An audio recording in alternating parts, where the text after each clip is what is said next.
Hello, I'm Karen Golden Oronte.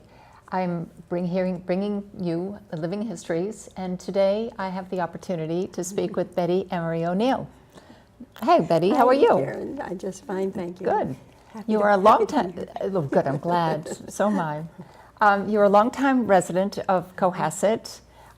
You brought some wonderful photographs for us to share, and you pretty much grew up on Summer Street. Yes. Here we have a wonderful photograph of your grandfather and father. Right. My grandfather and his father. Oh, sorry. Yeah, right. Because he was the first one to come to Cohasset. He knew the area. He lived in Boston, and he knew the area because he used to rent houses in Hull every summer. Sometimes my mother and her three sisters would even take the boat back to school because they would stay beyond the summer season. So anyway, he was in the Worcester, Massachusetts brewery. He was like the office manager. His father, my great-grandfather, was a brewer and had come over from Ireland, from Galway. But when we have a letter from Massachusetts Brewery telling my grandfather that his services are no longer required because of the Volstead Act, which was prohibition, of course. So 1920 was when he moved to Cohasset because he was forced to retire. And since he knew the area, and since his youngest daughter, my mother's youngest sister, was already married and living in Cohasset, it just made sense for him to come here. And that was the house that my mother lived in first, and she was married from that house. And so here we have this. Yes, that's my dad and my mother. And that's taken on the corner of the porch of the house, and it looks quite different from this other picture, which was taken in 2008. It's this corner right here. But it was all covered with vines. It didn't have this railing, and it doesn't even look quite like this now. It changes often, but anyway, that was the first house in Cohasset that my family lived in. So now here you are again. Yes. In 1935. Right. That's not the same house. No, it's a different. Yeah, it is a different one. My parents, after they were married, they moved down to South Dartmouth, and my dad had met an officer when he was in World War I over in France. He had met an officer who said, took a liking to him and said, "When this is over, come and see me. I may have a job for you." So that's how he ended up in the New Bedford area. But then, because of the Depression, they came back to be closer to my mother's parents, and they rented a house from Dr. and Mrs. Bristol and became very close friends with them. So this is about the time the age that I would have been when they moved here. Maybe just I was a little bit older than that, perhaps. But we have so many memories of that little house at the end of the Bristol's driveway, including the. Well, maybe you want to get to those later. Okay. There is some pictures of the backyard there. Here. No, here. Sorry. Oh, sorry. Yeah, under that. Yeah, those. Oh, Yeah. This one. Yeah, this. Okay. Okay. This one was in the backyard in the sandbox that my dad and Dr. Bristol built for us. If you look over in the background, you can see wash hanging in the line. Martha and Mary Enos lived in that house, and that was their backyard because our house was down at the end of the driveway. But there's a birch tree there. We used to play in the yard with our dolls, and the little catkins that would drop from the birch trees, we would grind up and pretend they were grape nuts because they looked like cereal. We played dolls a lot. And those are some of the wonderful memories from that house. So now you went through the school system here. Yes, I did. Yeah. And you went to St. Anthony's Church, and this is a whole group of the Sunday school people from St. Anthony's Church, probably in late 1930s, maybe as much as 1940, maybe 44. I'm sorry. Yeah, 44. Yeah. Yes. As I look at them, we are a little bit older than that, right? So that was on the steps of the old St. Anthony's Church, which of course isn't there anymore, and nothing has been built there because the lot line isn't wide enough. And this is the Girl Scout troop. Nancy Scripture Garrison's mother was a scout leader, along with Mrs. George Benedict. And this was taken on the common. These are the senior scouts. Nancy's family took in Moyer Fannin and Patricia Gill as war guests from England. It must have been very difficult for young kids then to leave their families in England. Even though their families wanted them to be away from the bombing and all that, they sent them across the sea. And they lived in homes here. And we became quite friendly with Moyer, my sister especially, with Moyer and Patricia. And even though they were Girl Guides, they were part of our Girl Scout troop too. Mm-hmm. So now, here's just a photograph of your high school. Yes, right. Joseph P. Osgood High School, built in 1891. The boys went in through the basement here, the girls went in on the other side.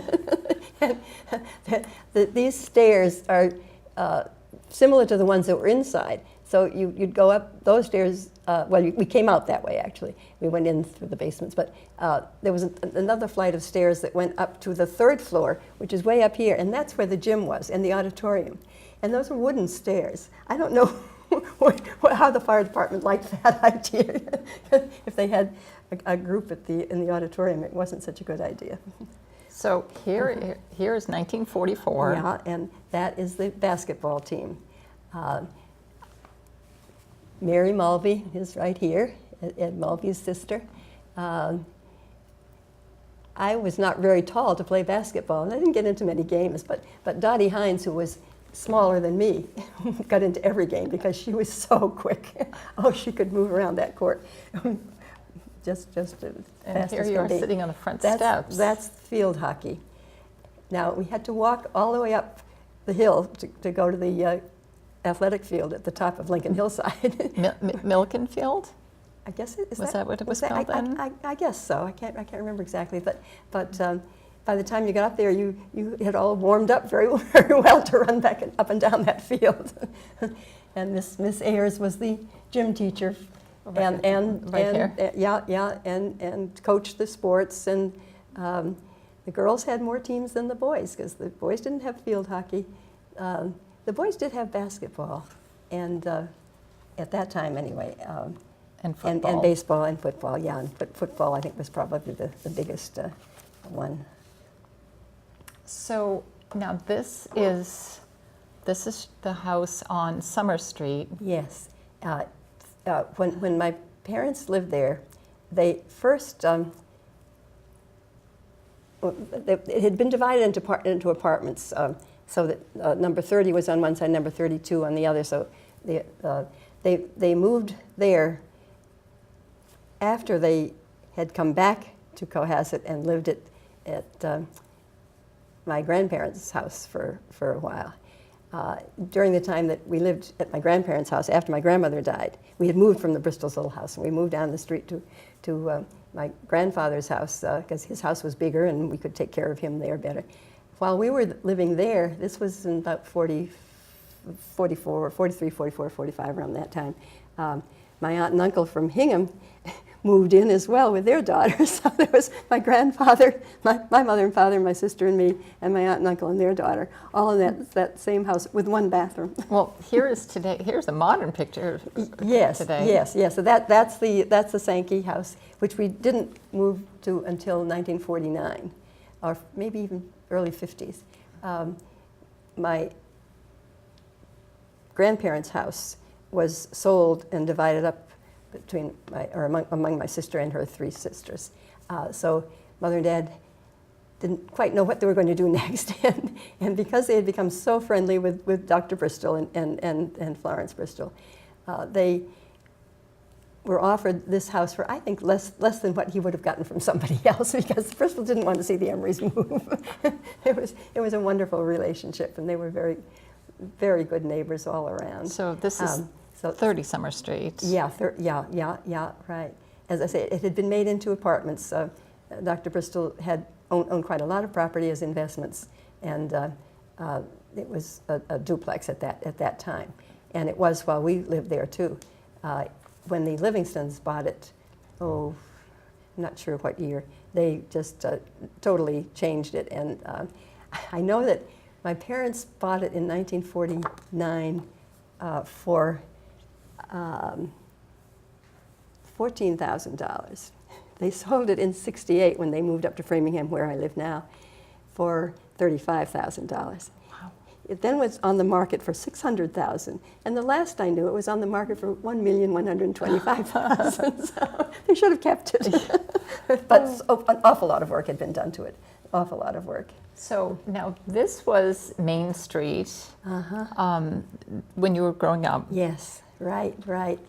And that was, well, actually the junior high and high school was on Elm Street. You'd walk around, the town was here, you'd walk about here, and the library, and then the church. So we sort of lived in that block. But, and I worked down in downtown Cohasset. Got to know most people in Cohasset by working right in downtown. Now, Elizabeth Bristol Yes. opened her store on this block. Yes. And could you point sort of where it is? There's a doorway that goes up. It's hard to see exactly where it is. I think it's right before the Central Market. So and before the door- French Memories is now?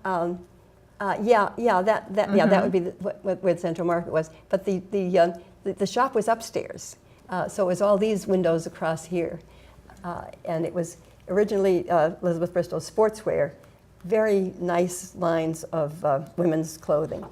Then she opened the children's shop down the hall from the main store.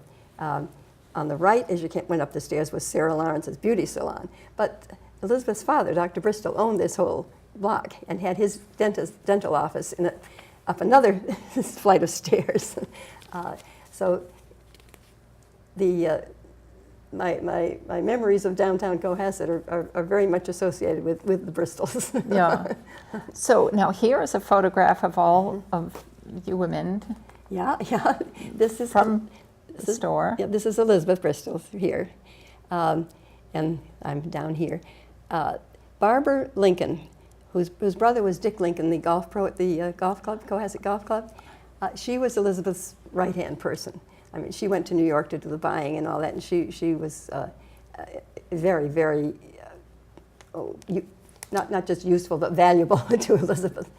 Some of these other people, Dottie Williams, Joanne Woods, Kath Warren, Ann McMulkin Sadler, and yeah, that's it. But that's a nice picture of Elizabeth. She was a great boss, very, very good boss. We socialized outside of work as well. All of us, we would have lots of picnics and staff parties at Christmas and all that kind of thing. This is one of the fashion shows from Yes, the store? Yeah. It took place at the building that was, this was taken outside the Ferber House, which was the original community center. My mother had been on the original board to start the community center. And it was at that location on North Main and Sawyer Street. This is Barbara here, and Beverly Stidstone, some other friends of mine, Avis, Nancy Scripture, Kath Warren, and here's Elizabeth with me. That's in what she called the Sky Parlor. It was a room over their double garage on their house on Summer Street, and that's where we had our Christmas parties, our staff parties. And then we had picnics outside there as well. So what lines did you carry in the store? Oh, I can tell you, Henry Rosenfeld, Claire McCardle, Cole, not the Cole that we see today, Saucony, which was like probably rayon jersey dresses with a knitted belt kind of thing that went with them. They were very comfortable, very popular. Mm-hmm. But I think Emily Wilkins, which I don't think she was around for too long, but she made youthful young people's clothes. But Claire McCardle was probably one of the biggest names there. And Claire McCardle is like the Donna Karan of today. Yes. So you think of all of the upscale lines exactly that you had in the store. Right. Yeah. In the children's department too, some very nice McKem jerseys, things like that. But then Elizabeth opened the store downstairs after Miss Miriam died. That was a dry goods store. Yard goods, ribbons, thread, all kinds of things like that. And when when Miss Miriam died, and Elizabeth decided to open that up, she added things like greeting cards and several other items to that. It was a separate door going into there. No connection. You had to go outside and then in the other door and up the stairs to get to the shop upstairs. Nellie DeSantos pretty much ran that for Elizabeth. She was kind of in charge of that department, just like Barbara Lincoln was her right-hand person in the sportswear. Nellie was down there. We had a reunion. Maybe before I talk about the reunion, speaking of that Bristol block, Jim Sullivan, whose father was a local police officer, and he graduated in my class. He wrote many poems, but he wrote one when a whale was beached on the coast in Cohasset, not right on the beach and not at Sandy Cove, but somewhere in between there. But he says, now, Chick DeLore's drugstore was part of the block. Right. And Fred Mulcahy had the Central Market. So he said, they said they had to move the whale or move the town, but there was never any question. Chick DeLore wasn't going anywhere with his drugs, nor Fred Mulcahy with his meat. Still less was Donald Gammons set to pack his violin. The churches, stores, and homes in that New England town were there to stay. The whale would have to go, although it lay high on rocks that yesterday were covered by the sea. A squad of stolid lobstermen was delegated. Knives and ropes and dynamite were used. The whale, not the town, was moved. New England breathed again. That's now, Jim writes beautiful poems. I sometimes make up words for familiar tunes. and after Elizabeth's shop had closed, she moved down to Florida. She would come back to visit friends of ours in Sherburne, and since I live in Framingham, that's right next door. And we would always go over and see it. By then, my mother had moved up to Framingham, my mother and dad, and then finally, after my dad died, my mother lived with me.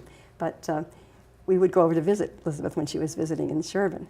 So we decided we would have, while she was up here, we would have a reunion of the Elizabeth Bristol staff. And we did at Nancy Scripture's house. I believe it was. Oh, could be wrong there. Well, anyway, so I decided that I would make up some words for a couple of songs here. Now, if you bear with me. absolutely. Okay. One thing I have to mention, Wednesday afternoons, Elizabeth's shop was closed, along with several other stores downtown. Well, now, why Wednesday? Well, they were open, not on Sunday, of course, but they were open Monday through Saturday. And that would have been 6 full days of work. And I don't know whether it was anything legal or whether she just felt that it would be nice to have a time when we'd get a little time off. And so Wednesday afternoons was that time. So that I have to mention that because it's part of the song. But anyway, this is to the tune of Sentimental Journey. Gonna take a sentimental journey, gonna set my heart at ease, gonna make a sentimental journey to renew old memories. 9, that's the time we opened. 6, that's the time we closed. 11, coffee time and donuts, ice cream break at 3:45. Wednesday afternoons we locked the door. That's the way we worked at Elizabeth's store. Never thought we all would get together in this house so full of cheer. Glad to make this sentimental journey here. Bravo, that's fabulous. Well, now that was how I started the reunion, and nobody left, so maybe I could do another one. But you can leave if you want. The help were the best customers, and that was a good thing all around because the customers would see what we were wearing and kind of think, well, gee, they must know what they're doing. I guess I should go that way too. Or we already mentioned some of the designers' names, and they're mentioned in this. This is to the tune of the company store, the Tennessee Ernie Ford's, because, as I say, we were among the best customers, so we always owed. So anyway, you marked 16 racks, and what did you get? Another day older and deeper in debt. Rosenfeld and Claire McCardle, Saccone and Cole, $20 on account, and still you're in the hole. You measured 16 yards, and what did you get? Another day older and deeper in debt. Knitting needles, gift items, ribbon galore. We bought them all at Elizabeth's store. You tagged 16 skirts, and what did you get? Another day older and deeper in debt. Nylons and bathing suits, jerseys by McKem. Every week when payday came, we bought our share of them. You swept 16 steps, and what did you get? Another day older and deeper in debt. St. Peter might have called us, but we couldn't go till we paid our bill at Elizabeth's store. Bravo. Oh, Betty, that's great. There's one other that's very short. Down on Main Street in Cohasset stood a little store. Sportswear, lingerie, and children's cards, and much, much more. Fun and games, the old Sky Parlor, because that's where we had those parties. And then there's some initials here, and those are the first initials of 1, 2, 3, 4, 5, 6 of the staff there. Fun and games, the old Sky Parlor. Why did it have to stop? Hail E.B. and D.A.J. Hail E. Bristol's shop. Then there's an official cheer. It wasn't really official, but I made it official. We had a code on the back of a tag. Now I'm giving away the store here, but on the back of the tag there were numbers that indicated, no, there were letters actually, sorry, that indicated the cost of the garment.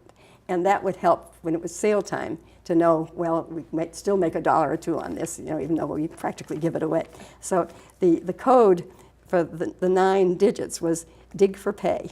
So dig for pay, dig for pay. Elizabeth Bristol's hip hip hooray. So that was a very good reunion, though. It was fun to have. Absolutely. But she was a wonderful, wonderful boss. And it seemed to me that whatever else I did, I always had a job at Elizabeth. I mean, I did leave to go to the Academy Moderne in Boston. I went in the mornings, then I worked in the afternoons at Elizabeth's. And then left, of course, when we got married. And then when we came back for just a 6-month stay, when my husband was in a training program for his new job, he had just gotten out of the Marine Corps, I worked again 3 days a week. I mean, I could just, it seems like I could say to Elizabeth, hey, I need a job for just about this much time, and she would be there. But they were, Bristols were just a wonderful, wonderful family overall. What a great experience. I have to show this photograph of your wedding day. Yes. It's the old St. Anthony's. Right, which isn't there anymore, unfortunately. This is probably extraneous, but when my husband, my mother was married in that, my mother and dad, and then I was, and then my sister and her husband were married there, but my husband was an usher, and when he went over there with my cousin, he looked in and he saw a couple sitting there. They're just making a visit to church there, and he said to my cousin Joe, "That's Jim Curley, the former mayor of Boston." And Joe said, "Oh, get out of here. How would you know that from the back?" He said, "My father always told me he had a thick head, a thick neck." and so the couple got up, and they were standing in the back there. Tom was ready to put out his hand and say, "My name's Tom O'Neill." He couldn't get it out soon enough. Jim Curley says, "Jim Curley, what's your name?" I mean, that doesn't have much to do with Elizabeth's shop, but anyway. But it's a good story about Cohasset Cohasset. It's a good story. Cohasset story, because, of course, Jim Curley had a big house with shamrock blinds over in North Situate. So anyway, these photographs are wonderful to be able to share these photographs of the famous Elizabeth Bristol Yeah, that the we famous hear all the Elizabeth Bristol. time here in Yes. Cohasset with people who have had the opportunity to work there Yes. as You you. know, she was a graduate of Wheaton College, and then she went for training in merchandising and retailing with the W.T. Grant Company, and I bet she was the only woman, because the friend in Sherburne, the man who lived there, was one of those, and I knew another couple from New Hampshire where the man was the one that went on the W.T. Grant training program. And you still hear ads for the W.T. Grant Foundation, and I think of Elizabeth every time I hear them. Anyway. And then here she is. And here she is, yeah.